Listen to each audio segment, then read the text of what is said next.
बिस्मिल्लाहिर्रहमानिर्रहीम इय्याका नअबुदु व इय्याका नस्तईन। Agriculture revolution के तमाम नाज़रीन को अस्सलाम वालेकुम। आज की वीडियो हमारे गंदम के काश्तकारों के लिए बहुत ज़रूरी है कि हमने बताना है कि अपने गंदम के काश्तकार भाई जो है वह मुख्तलिफ़ तरह की जो वराइटियाँ काश्त करते हैं, क्या उनको मुख्तलिफ़ तरह के जो जहर मुख्तलिफ़ कंपनियों के पास मौजूद होते हैं, क्या वो जहर लगा के काश्त करने चाहिए या नहीं करने चाहिए, उसके पीछे साइंस क्या है, उसके पीछे क्या फ़ायदे हो सकते हैं, या इन मुख्तलिफ़ जो केमिकल फंजी साइड हैं इससे हट के क्या कुदरती तरीके भी मौजूद हैं, क्या कुदरती ऑप्शन भी मौजूद है या कोई और ऑप्शन मौजूद है जिसे जब मुख्तलिफ़ तरह की केमिकल फंजी साइड इस्तेमाल ना करवानी पड़े और हमारा मसला भी हल हो जाए, हमारे गंदम की पैदावार भी अच्छी हासिल हो जाए। तो इस हवाले से छोटी सी हमने तफसीली ब्रीफिंग आपके साथ शेयर करनी है। लेकिन इससे पहले जिन दोस्तों ने हमारे चैनल को अभी तक सब्सक्राइब नहीं किया वो हमारे चैनल को सब्सक्राइब कर लें ताकि इस तरह की मज़ीद मालूमात बर वक्त आप तक पहुँचते रहें। तो ज़िम्मेदार भाई, जैसे अब गंदम का सिलसिला जो अभी शुरू हो जाएगा और मुख्तलिफ़ तरह के जो काश्तकार भाई हैं मुख्तलिफ़ बीज काश्त करेंगे, मुख्तलिफ़ वराइटियाँ काश्त करेंगे। तो ज़िम्मेदार भाई, इस हवाले से ये मसला दरपेश आता है, जैसे ही हम बीज काश्त करते हैं तो मुख्तलिफ़ तरह के वहाँ पे ज़मीन में फंगस मौजूद होते हैं, मुख्तलिफ़ फंगस बीमारियाँ मौजूद होती हैं जो बीज को मुतासर करती हैं, या मुख्तलिफ़ तरह के कीड़े मौजूद होते हैं वो भी हमारे बीज को मुतासर करते हैं, यानी जो बीज का उगाव है उसको भी मुतासर करते हैं। तो ज़िम्मेदार भैया, इसमें एक गंदम एक बहुत बड़ा मसला आता है, रस्ट का भी मसला आता है, इसके अलावा खेड़ा ये एक बहुत बड़ी बीमारी है, हमारे गंदम की पैदावार को मुतासर करने का बड़ा बायस बनती है। तो ज़िम्मेदार भैया, इसमें एक ये भी दरपेश मसला आता है कि जैसे कि हमारे पास एक गलेक्सी वैरायटी है या सहरा वैरायटी है, इस पर कुंगी के यानी रस्ट के मसले होते हैं। तो ये एक सीड बोर्न डिजीज़ है, यानी बीज से फैलने वाली बीमारी है। तो इसके लिए जो हमारे ज़रूरी माहिरीन इस हवाले से सिफारिश करते हैं कि मुख्तलिफ़ तरह के जो कीमियाई फंजी साइड हैं मुख्तलिफ़ कंपनियों के पास मुख्तलिफ़ नामों से मौजूद होती हैं वो ही ट्रीट करके ही काश्त करना चाहिए ताकि हमारा बीज का उगाव भी अच्छा हो जाए और शुरुआत में जो फंगस जैसे मसाइल होते हैं वो हमारी फसल पर हमलावर ना हो।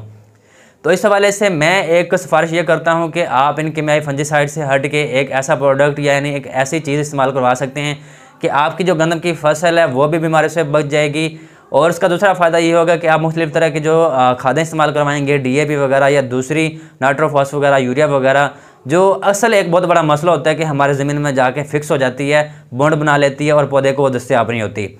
तो इन चीज़ों को मद्देनज़र रखते हुए, इस मसले को देखते हुए कि आप मुख्तलिफ़ तरह की जो केमिकल फंजी साइड हैं उसका भी इस्तेमाल ना करवाएं और आपकी फंगस जो बीमारियां उससे भी जान छूट जाए और आपकी जो पौधों की जो खुराक की अज़्ज़ा हैं, ज़रूरियात हैं वो भी पूरी हो जाएँ। तो इसके लिए हमें क्या करना चाहिए? ज़िम्मेदार भाई, इस हवाले से हमने पहले अपनी वीडियोस में बताया हुआ है कि आप ट्राइकोडर्मा के एक प्रोडक्ट है बायो फंजी साइड का, इसमें दो तरह के अज़्ज़ा शामिल होते हैं, एक बायो फर्टिलाइज़र भी है और एक बायो फंजी साइड भी है। यानी जब आप बीज के साथ लगा के काश्त करेंगे तो इसका फ़ायदा ये होता है कि जब आप बीज के साथ लगा के काश्त करेंगे बीज का उगाव अच्छा होगा और जो पौधों की जड़ें होंगी ना वो बड़ी बेहतरीन होंगी, लंबी, घनी और मोटी होंगी।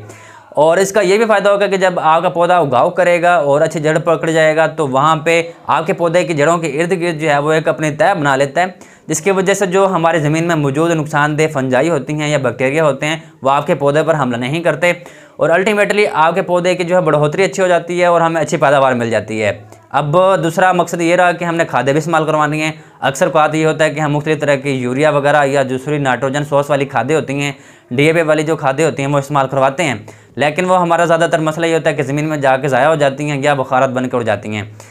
तो अक्सर मकसद ये होता है कि जो हमारे ज़मीन में जाके बॉन्ड बना लेती हैं, फिक्स हो जाती हैं, उनको भी हमने इस्तेमाल करवाना होता है। तो जो ट्राइकोडर्मा होता है ना, इसमें एक बायो फर्टिलाइज़र है जो आपके पौधे में जो खुराक के अज़्ज़ा होंगे ना उनकी दस्तयाबी करवाएगा, उनकी तोड़ फोड़ करके आपके पौधों को दस्तयाब करवा देगा, आपका पौधा अच्छे से उसको जज़ब कर पाएगा। मेन मकसद ये होता है कि आपकी जब पौधे की जड़ें अच्छी होंगी ना, सेहतमंद होंगी, तो वो खुराक को भी अच्छी तरह से जज़ब कर पाएंगी और जो पानी है उसको भी अच्छे से ले पाएंगी और जो बढ़ोतरी का साइकिल होता है ना वो अच्छा हो जाता है। तो इस हवाले से हम अपने जो गंदम के काश्तकार हैं उनके लिए ये एक सिफारिश पेश करना चाहते हैं कि अगर आप 10 एकड़ पे काश्त कर रहे हैं ना तो आप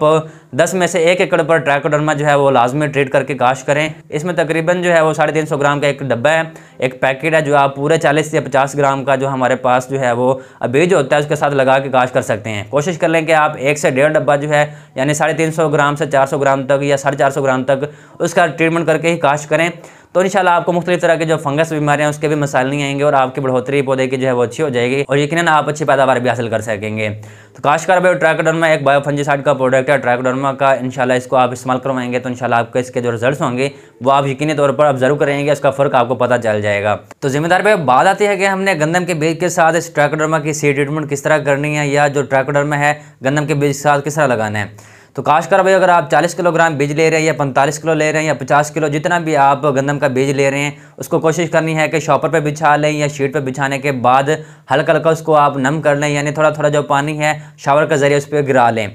इसमें मेन मकसद ये है कि जो ट्राइकोडर्मा होता है पाउडर फॉर्म में होता है, और वो हमने पाउडर फॉर्म जो है वो ट्राइकोडर्मा है 350 ग्राम से 500 ग्राम तक वो लेके हमने पूरे जो बीज है उसके साथ हमने मिलाना होता है। या आप इस तरह भी कर लें कि आप डेयरी बना लें, डेयरी बनाने के बाद उसको थोड़ा सा नम कर लें, नम करने के बाद जो 350 से 500 ग्राम जो ट्राइकोडर्मा होगा उस पर आप छिड़क लें, छिड़कने के बाद उसको आप अच्छी तरह मिक्स कर लें, मिक्स करने के बाद आप छाँव में रख लें। उसके बाद आपने कोशिश करनी है कि उसको आप फ़ौरन ही काश्त कर लें, या तकरीबन घंटे या 2 घंटे के बाद आप उसको काश्त कर सकते हैं। और इसके जो फीडबैक्स होंगे और जो रिजल्ट्स होंगे इंशाल्लाह अगर आप हमारे साथ शेयर करेंगे तो हम अपने चैनल पर लगाएंगे, दूसरे काश्तकारों के लिए भी वो एक नमूना होगा। तो उम्मीद है कि काश्तकार भाई ये मालूमात आपको पसंद आई होंगी। अगर ये मालूमात आपको पसंद आए तो इसको ज़्यादा से ज़्यादा दूसरे काश्तकार भाई तक शेयर करें, ताकि गंदम की काश्त से पहले इन मालूमात का दूसरे काश्तकार भाई तक भी फ़ायदा पहुँच जाए और भी इस तरह के जो मज़ीद मालूमात है वो भी हासिल कर सकें। तो इस तरह की मज़ीद मालूमात हासिल करना चाहते हैं तो हमारे चैनल एग्रीकल्चर रेवोल्यूशन को सब्सक्राइब कीजिए और इसी के साथ अपने हौसला अफजाई को इजाज़त दें। अल्लाह हाफिज़।